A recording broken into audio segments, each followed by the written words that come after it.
Class 6th, chapter number 6th. Kingdoms, King and Early Republic.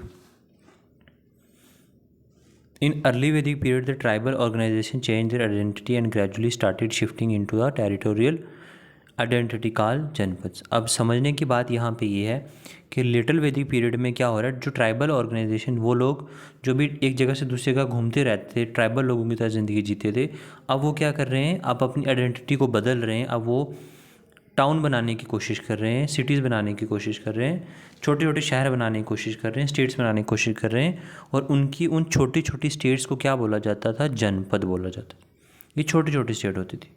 The state consist of a single tribe called, जैसे उनकी अब ये जो states थी, इनके ऊपर एक सिंगल ट्राइब भी इनमें होती थी और हर एक ट्राइब की अपनी अपनी स्टेट हुआ करती थी। From the Ganga valley called Aryans. अब जो गंगा वैली के पास में या उससे जो जहाँ पे आर्यंस रहते थे, वो लोग, उनकी भी एक अपनी क्या थी, स्टेट थी। They did not incorporate people outside the Aryan ball. अब वो क्या करते थे, किसी भी उन बंदे को अपनी स्टेट में नहीं रखते थे जो लोग आर्यन नहीं हैं। There was therefore a strong consciousness of pure land of the Aryan called Aryavarta. अब उन लोगों के दिमाग में एक चीज़ चलती थी कि यहाँ पे प्योर आर्यंस ही होने चाहिए, और वो एरिया जहाँ पे सिर्फ प्योर आर्यंस होते थे और उनकी स्टेट होती थी, उसको आर्यवर्त बोला जाता था। क्या बोला जाता था, आर्यवर्त। याद रखने की बात है। व्हाट इज जनपद? द टर्म जनपद is a compound composed of जना, जिसका मतलब होता है ट्राइब, एंड पद का मतलब फीट। इसका मतलब ये हुआ, it means thus it realms a subject of population. अब क्या बोल रहा है, जनपद का मतलब ये होता था कि किसी ट्राइब का वहाँ पे फुट पड़ा हो, यानी वो लोग किसी एक ट्राइब के, पर्टिकुलर ट्राइब के लोग उस एरिया में रहते थे, तो उसको क्या बोला जाता था, जनपद, जो एक उनकी छोटी सी स्टेट हुआ करती थी। Early Vedic text reveal about several janas and tribes of Aryan living in a semi nomadic tribal state. अब जो हमारे पास अर्ली वैदिक टेक्स्ट हैं, स्पेशली जैसे ऋग्वेद हो गया, वो हमें बताते हैं, या कोई जैन की टेक्स्ट होगी, वो हमें इन चीज़ों के बारे में बताती हैं, हमें इन चीज़ों के बारे में आगाह करती हैं कि आर्यंस इस तरह की ज़िंदगी जिया करते थे। वो थोड़े से नोमैडिक थे, तो ट्राइबल थे, इस तरह की ज़िंदगी तो जिया करते थे। In due course of time these early Indian iron age Rigvedic janas. अब ऋग्वेदिक एज में जो जनास थे, वो क्या करते थे, जियोग्राफिकली उन्होंने अपना जनपद को फिक्स कर लिया था। वो क्या कर लिया था, फाइनली बाद में आयरन एज में आकर के अपने जनपद को फिक्स कर लिया। दे वर गवर्न बाय रूलर्स। अब इन जनपद के ऊपर जो रूलर राज कर रहा था, उसको राजा बोलते थे, और हर एक की अपनी आर्मी होती थी और एक अपनी कैपिटल्स होती थी। The kings maintain large army who were paid regular salary by using much punch mark coin. अब ये जो राजा थे, इनकी एक अपनी परमानेंट रेगुलर आर्मी हुआ करती थी, जिसको वो लोग सैलरी देते थे, और जो सैलरी जो देते थे, वो आजकल के रुपीज़ की तरह नहीं होता था, बल्कि पंच मार्क कॉइन हुआ करता था, जिसमें उनकी सैलरी होती थी। अब हम समझते हैं कि महाजनपद के फीचर क्या क्या थे, और एक्चुअली महाजनपद क्या होता था। Each mahajanapada was ruled by king. अब छोटे छोटे जो हमने जनपद के बारे में पढ़ा, उनसे मिलकर के क्या बनता था, एक महाजनपद बन जाता था।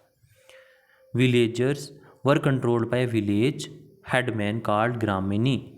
अब बड़े बड़े महाजनपद, उनके अंडर जो छोटी चीज़ आती थी उसको जनपद बोलते थे, और जनपद के अंडर एक चीज़ आती थी जिसको विलेज बोलते, और विलेज का जो हेड होता था उसको ग्रामीणी बोलते थे, और विलेज को ग्राम। वर्ण सिस्टम था, वाज डिवाइडेड इनटू 4 क्लासेस। वर्ण सिस्टम ने पूरी क्लास, पूरी सोसाइटी को 4 हिस्सों में डिवाइड किया हुआ था, जिसमें ब्राह्मण, क्षत्रिय, वैश्य और शूद्र आ जाते। पॉलिटिकल ऑर्गेनाइजेशन कैसी थी, उनके रूल करने का सिस्टम कैसा था। The political organisation of mahajanapada was organised into 2 forms. अब रूल करने का जो उस टाइम पे रिवाज था, वो 2 तरह का था। एक था मोनार्की, दूसरा था रिपब्लिक सिस्टम। मोनार्की में क्या होता था कि एक ही राजा, एक ही बंदा हेड होता था स्टेट का।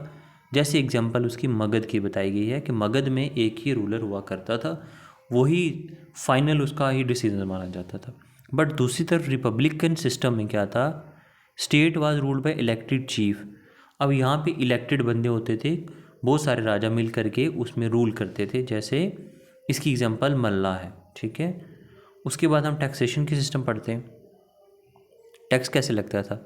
As mahajanapada need a huge amount of money, they impose taxes. क्योंकि महाजनपद था तो उसको पैसे की भी ज़्यादा ज़रूरत थी, इस वजह से वो लोग क्या करते थे, टैक्स लगाते थे। 1/6 टैक्स वाज फिक्स्ड होता था क्रॉप्स के ऊपर, उसके बाद क्राफ्ट पर्सन के ऊपर, हर्डर्स के ऊपर, या और भी जो लोग काम करते थे, जो लोग सामान खरीदते थे उनको टैक्स देना पड़ता था, जो लोग बेचते थे उनको भी टैक्स देना पड़ता था। Further hunter and gathers had to give forest produce to the raja. अब हंटर और गैदर जो अब कॉइन्स में तो टैक्स नहीं दे पाएंगे, ग्रेन्स में टैक्स नहीं दे पाएंगे, तो वो लोग टैक्स कैसे देते थे, वो भी टैक्स देते थे, बट वो लोग जंगल से जो भी उनको प्रोड्यूस मिलेगी उस वो राजा को दे देंगे, तो उस तरह का उनका टैक्स होगा। Agriculture system of mahajanapada, two major changes were introduce in agriculture. दो मेजर चेंजेस जो हैं इसमें इंट्रोड्यूस किए गए। जो पहला इंपॉर्टेंट चेंज है वो था कि आयरन का प्लग शेयर यूज़ किया गया। पहले क्या हो रहा था कि जो हल हुआ करती थी वो लकड़ी की बनाई जाती थी, उसमें लकड़ी यूज़ होती थी, बट अब क्या हो गया, उसमें आगे आयरन लगा दिया उन्होंने, जिसकी वजह से एग्रीकल्चर को इतना बूस्ट मिला कि अब एग्रीकल्चर एक अलग ही लेवल पे पहुंच चुकी है। सेकंड दूसरा था पीपल स्टार्टेड ट्रांसप्लांटिंग पैडी। अब उन लोगों ने क्या शुरू कर दिया, ट्रांसप्लांटिंग पैडी शुरू कर दी। अब हम पढ़ेंगे वर्ण सिस्टम ऑफ महाजनपद। अब महाजनपद में वर्ण सिस्टम कैसा था। वर्ना मीन्स ग्रुप इन संस्कृत। अब संस्कृत में अगर वर्ण को समझेंगे तो वर्ण का मतलब होता है group. Varna decides one group, it was not based on birth. अब जब हम अर्ली वैदिक एज को पढ़ते हैं थोड़ा सा, तो उसमें क्या था कि जो किसी का वर्ण था वो उसके पैदा होने पे डिसाइड नहीं हो जाता था कि वो अगर ब्राह्मण के घर पे पैदा हो गया तो वो ब्राह्मण ही होगा, अगर वो पढ़ाने वाला है तो वो ब्राह्मण होगा, अगर वो डिफेंस में है तो वो क्षत्रिय होगा, बिजनेस में है तो वो वैश्य होगा, और अगर वो सर्व करता है, अगर वो किसी का स्लेव है तो वो कौन होगा, शूद्र होगा। बट लिटरल वैदिक पेज में जब हम पीरियड में आते हैं, आते आते ये चीज़ क्या हो जाती है, अब चेंज हो जाती है, और यहाँ पे अब कास्ट सिस्टम किस पे डिपेंड करता है, लेटर वैदिक एज में जन्म के बेस पे अभी कास्ट सिस्टम बन चुका है। अभी वर्ण सिस्टम से बदल करके अभी कास्ट सिस्टम बन गया। Brahmans imparted knowledge. अब क्या हो रहा है कि ब्राह्मण नॉलेज इम्पार्ट कर रहे, ब्राह्मण का बेटा ही ब्राह्मण होगा और वही नॉलेज इम्पार्ट करेगा। क्षत्रियाज व रूलर। वैश्याज अब वो क्या कर रहे हैं, ट्रेड कर रहे हैं, जो भी वैश्य थे, और दूसरी बात शूद्राज जो हैं वो क्या कर रहे हैं, वो स्लेव्स का काम कर रहे हैं, दूसरों को सर्व कर रहे हैं, उनकी खिदमत कर रहे हैं। बात करते हैं मगध और वज्जी के बारे में। Magadh in the south Bihar. Magadh कहाँ पे, साउथ बिहार में है।